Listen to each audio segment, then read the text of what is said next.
In this video for i4e, I'm going to show you how temporary hit points work inside of combat. So we'll go into the character. We can see that we're at 62 out of 62 hit points, and so I'm going to go in and pretend that I've gained some temporary hit points. So we'll say 7.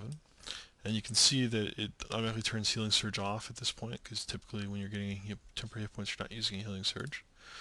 And you can see now that it shows that I have 62 and then a plus 7 for temporary out of 62 hit points.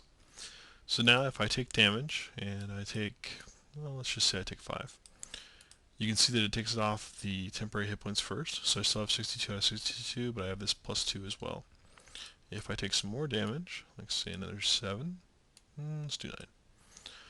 You can see that it took away my temporary hit points and then it deducted another 7 hit points, so it took me 55 out of 62. So it's nice because the temporary hit points are just handled for you. You can just put them in. Another aspect of them is if you add temporary hit points, and let's say we add 7 again. Now let's say that another spell goes off and gives you an additional, or gives you 5 temporary hit points. You can see that it won't actually overwrite it.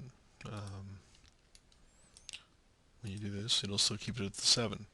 However, if we instead we're receiving, say, 9 temporary hit points, you can see that it does change it to 9. So it handles all the logic for that for you, and makes combat easier in that regard.